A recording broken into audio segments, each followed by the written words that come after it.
Hi, Paul Howe, CSAT Way. Sorry about the dark glasses. Had my cataracts pulled out. Had some soft lenses put in there. Waiting for them to heal right now, so I've got a little bit of downtime. So usually I have this on a board, but I'll bring my notes to this video, and we're going to talk about Heraclitus. I think that's the way to pronounce it. We have this on our shoot house, and I've got some props and basically different reminders. And what we want to do is talk about philosophies, training philosophies. I watch YouTube like everybody else. I pick out a nugget here and there. I may watch a full video. I may not pick out anything, but it's okay. I watch the generation of shooters now, and it's pretty interesting to watch them evolve. The speed shooters, so to speak, the competition shooters. What they're finding out is actually how to run training, and they're kind of using the student base as test dummies. So it's good though. It's good. They're fixing. They're seeing the problems. When I see a problem. We get, they realize if they set up an IPSC stage and they've got 20, 24 students, then they can't get them all through. And then you've got one running the stage and a whole bunch standing around. So they're learning how to actually manage people in time. This is good. This is good. They're starting to change. They're starting to evolve. So I see that. So what do we look for here? Well, you've got the competition versus the, I guess you'd say the tactical. And there's always the bashing. Probably the biggest beef I have with the competition guys is they say, oh, it's, shooting fast is what is necessary in a gunfight to win. That's all that matters. And I go, no, that's not it. They're missing so much. And it's just incredible because I see these cycles going around and around over decades, and I watch it and I go, we take 2 steps back to go a step forward. And so we're talking about grip on pistols, and I watch this and I go, man, we taught that 10, 15 years ago, and now they're just coming back and realizing it's important. So interesting times. This is not to bash, this is to articulate. So we get this old saying, and 10 shouldn't be there, 80 are nothing but targets. Really, we're focusing on the 10 here. And that's what I want to focus on at CSAT. And I don't care who you are, whether it be self-preservation or your family, or your church guardian, teacher guardian, patrol officer, active shooter response. So those are the 10 we really want to focus that they're serious about training. When I say serious, they want to better themselves.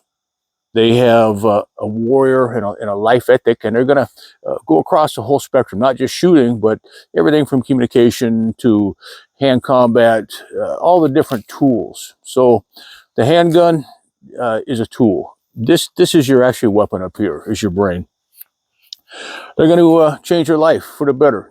Physical, mental, tactical, technical. What they're going to do is come back and they're going to understand all the components, how they fit, and they're going to have to adjust their life and get better. So that's huge. Now, will they open their ranks? You bet. They'll open the ranks to the people that earn it. So that's good to know. And we always need to bring in new people that are serious into the fold. So does it hurt to take the same class twice? No. We have a generation that wants to be entertained. And so really what we want to do is take these people, teach them how to better themselves with those fundamentals. Sometimes students only take 50% away from a class. And so they have to practice and keep refining, so to speak. What I see a lot of times is when these instructors, when they load up classes and they don't have an instructor to student ratio, you'll get the stand around time. Well, if you do an event one time, what that is for entertainment. When you actually hit it again and repeat it 2 or 3 times, which we try to do in, say, a 45-minute block, then what you get is actually practice and refinement. So and it'll take more reps, but it helps your brain catch up, put everything together in a package. So when you learn to master fundamentals of a discipline, you learn to master yourself, and that's huge. So when you can master yourself, you become unstoppable. So technology is going to change, but your discipline should not. So you'll have to figure out and look at all the different things out there, figure out which way you want to go. Tactical, competition. If your brain will sort out both, man, go for it.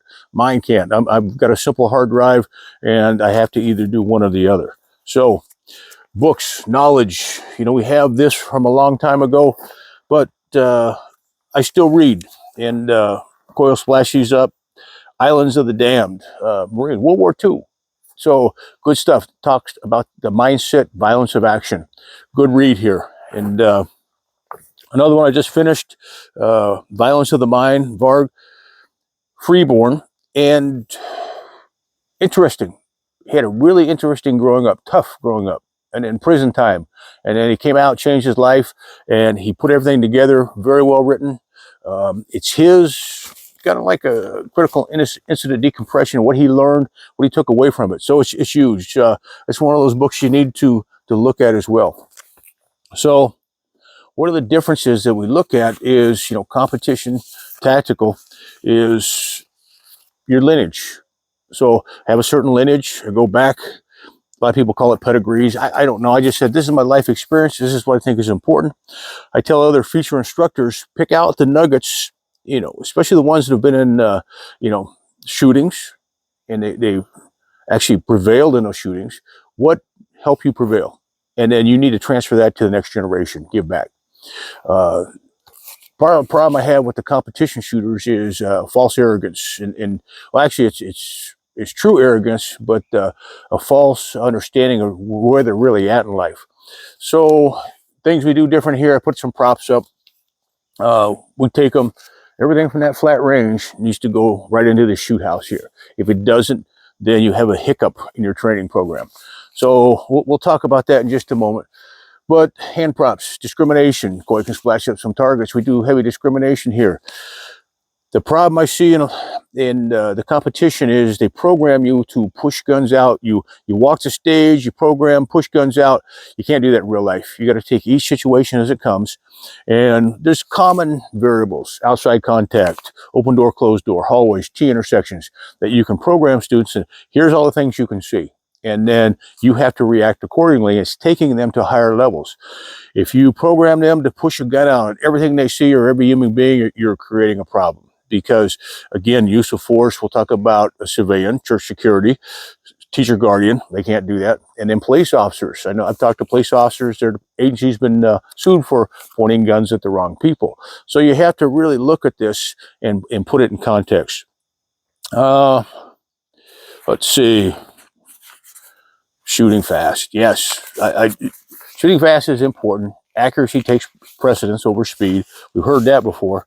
And then what happens is the instructors, I see they're flat range, and they're okay. They can teach fundamentals, but they're not programming you into a shoot house, a building scenarios. One of the common things I see is looking behind. They say, it's not necessary. Well, believe me, it's necessary. So, well, you can either program them over here on a flat range, or you can do it and overload them in the shoot house, because we've had problems. Well, coil splash up a clip. We're going to try to cut it short because YouTube gets sensitive about shooting clips. We use this in one of our classes. As we're a officer, another country, takes a round in the back of the head because his partner is dancing around, OODA loop kicks in, and he shoots at the wrong time and kills his partner.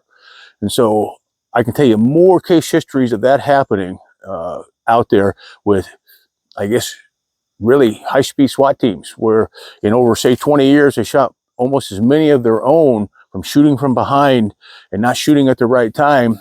And again, people don't understand it has to go from there to the shoot house with no changes, or you've got to add it in here. But for the people that say, no, you don't look behind you, well, then you haven't been there, done that. I'm sorry, just the way it is. I don't care what you do whatever you want to do. But as we start flooding in people in these scenarios, when I say scenarios, so say church security, first person gets there and all these other church security people start rolling in. You might want to be looking around and get your head on a swivel. When you shoot, it does two things. It drives people away and it draws people towards you. Active shooter response with police, they're going to do the same thing. They're going to roll more officers in, and you're going to have blind link-ups. You want to think about your weapon posture. And again, you have to have certain protocols in place. Teacher guardians, church security, single officer response, it's all the same. So you have to have your protocols, otherwise you're going to create a fratricide situation, which is friendly shooting friendlies. So no perceived threats. You have to actually articulate. That's why we use the hand props. Important stuff. Competition is a test to see how fast you shoot, how accurate you shoot, and time. And it's okay. Is it real or artificial? You'll have to make the choice on that. Many people I've talked to, been in shootings, a lot of times it's slowed down for them. and there was no rush because they had practiced so much, had their fundamentals down, and that is what we call the 10 we're looking for. Now, gear snobs, I don't care. One of the first things I do is I look at the instructor out there. He's probably new to YouTube, and he's getting his claim to fame, and I'm all happy for him. But he brings out this Gucci gun to show everybody, and it's got every latest gadget on that gun. I'm like, interesting, okay? And that's kind of like my first telltale sign. What I like to see is these old guys that teach and have this worn gun, you know, everything from holster wear to shooting. He's been practicing, and that's good stuff. So, you know, interesting times. You'll have to make decisions. And again, as you get more experienced in life as a shooter, what you're going to do is pull less nuggets from every class. You may have confirmation nuggets, or you may have new things that you like to integrate in your teaching. So as a student, you'll do it. As an instructor, you'll do it too. So just be careful of the false confidence in the street and a one-dimensional shooter saying, well, all I need to do is shoot fast. That's all that matters. No, it doesn't. There's so much more to it. When you start reading some of these books, guys that have been into the mix, avoidance is huge. And so posturing, it's how to pretend to do one act, but you're actually doing another. There's so much to this that you need to go down the rabbit holes and understand it. So really, you don't want to get into the fight, but if the fight comes, you're prepared. So that's simple as it is. Let's see. Substance over flash, you bet. We have a generation right now that I call it the John Wick syndrome. They want to go clear 5 rooms really fast versus they can't solve a problem in 1 room. So when you clear 1 room, have the discipline and patience to do that, make good shots, discrimination, then you can clear 1,000 rooms. It's the same model. So you'll just have to figure that out. This applies back then, through history, now. In combat, I've seen this where a few have carried the many, and it's okay, but you have to go back and reverse engineer and say, how did that happen? Why did that happen? How do we make more of the 10?